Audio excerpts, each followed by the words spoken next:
किसी शहर में एक आदमी रहता था। उसके पास एक महंगी बाइक थी और 4 बेटे थे, लेकिन सारे के सारे फर्स्ट क्लास फूल। अब हुआ यूं कि एक दिन वो आदमी अलविदा हो गया, मतलब गुजर गया। चारों भाई उदास हुए, लेकिन असली टेंशन थी, बाइक कौन रखेगा। काफी सोच विचार के बाद उन्होंने दिमागी बवासीर का परिचय दिया। बाइक काटकर 4 हिस्से कर देते हैं, सबको एक एक टायर मिलेगा। अब यह बात इतनी बेवकूफी भरी थी कि एक राहगीर जो वहां से गुजर रहा था रुककर पूछने लगा, भाई लोग, ये क्या चल रहा है। भाइयों ने उसे अपनी समस्या बताई।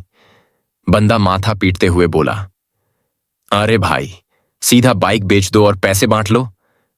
अब ये बात सुनकर चारों को लगा, वाह, क्या आइडिया दिया है, और बाइक बेचने के लिए निकल पड़े।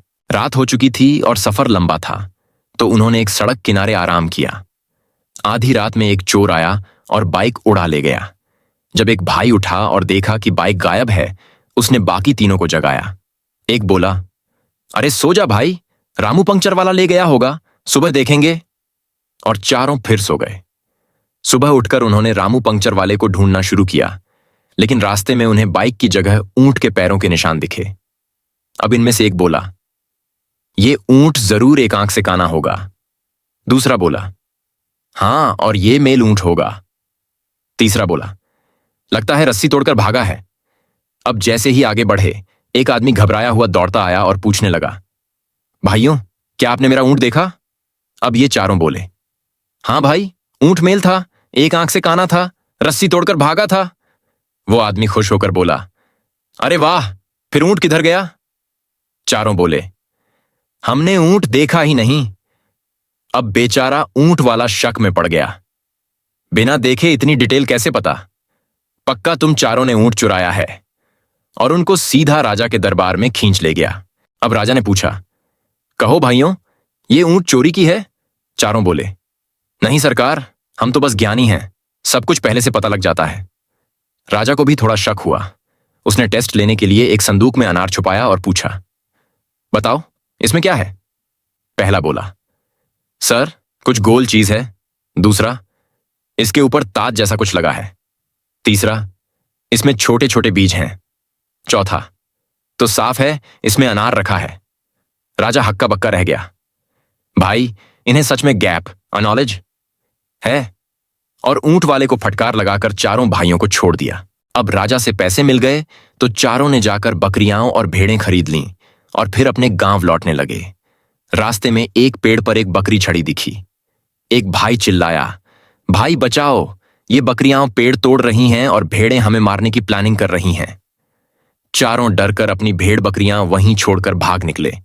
भागते भागते उन्होंने खुद को गिनने की कोशिश की, लेकिन हर बार खुद को छोड़कर 3 ही गिन पाते। अरे यार, अपना एक भाई रास्ते में खो गया। तभी एक समझदार आदमी आया और चारों को सही से गिन दिया। भाई लोग खुश हो गए और बोले, भाई साहब, आप तो बहुत ज्ञानी हैं, अब से हम आपके गुलाम हैं। वो आदमी इन चारों को अपने घर ले गया और 4 काम सौंपे।